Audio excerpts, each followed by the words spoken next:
Mukhang mapapalitan na yata mga idol ang SMB head coach na si Coach George Gallant. Bakit kaya mga idol? Habang may napabalitaan mga idol na dalawang kupunan daw sa PBA ang nagbabalak ng ibenta ang kanilang prangkisa. So ayun nga mga idol, balitang Japan B-League muna tayo para sa ating pambato na si Kai Sotto, kung saan 3 consecutive ng panalo ang Koshigaya Alpas mula sa kanilang 18 games so far with 6-12 records sa ongoing season. Maganda mga idol yung tinatakbo ng career ni Kai Sotto sa kamay ng kanilang head coach simula nang mahasa ito ni Coach Tim Cone sa Gilas, Pilipinas. Nakadalawang 20 points plus si Kai Sotto with double-double sa stat sheets.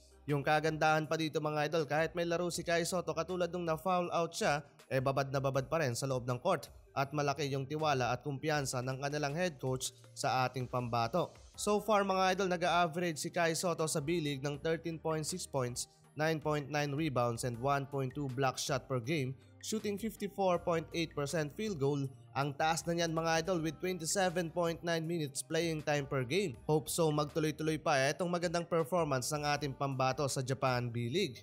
Para sa iyo idol, NBA ready na nga ba si Kai?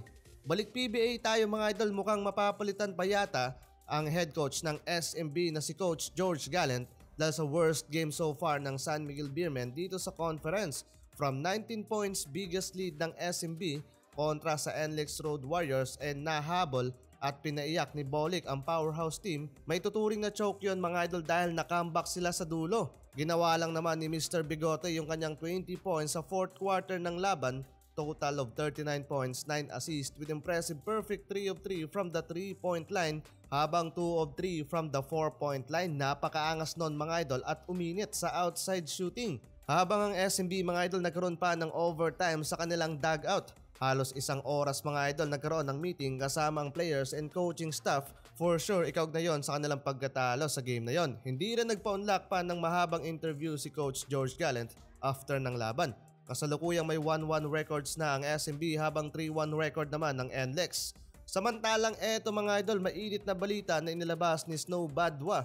Dalawang PBA teams daw ang napabalitaan na binebenta na ang kanilang prangkisa. Ayon daw sa owner ng Tira Firma Jeep, still no pa. Pero for sure sa ginagalaw nilang pag-dispose ng kanilang mga assets, may usapan na din yan na ibebenta nila ang kupunan. At yung isa pang team, Blackwater yata to mga idol mula sa kanyang hint na free cologne and makeup. Selling price daw kasi mga idol is 150 million pesos. Para sa opinion ko mga idol, panalo pa doon yung bibili sa Blackwater. Wag lang gagalawin yung mga natitirang player na may potential na maging star player. Samantalang sa Jeep naman halos napitas na din ng SMC. Si Christian Standhardinger na lang yung solid doon. Pero expected mga idol pag nabili itong Blackwater, for sure wala ng Bearfield at David sa kupunan. In short, na-dispose na din ang mga big asset nila.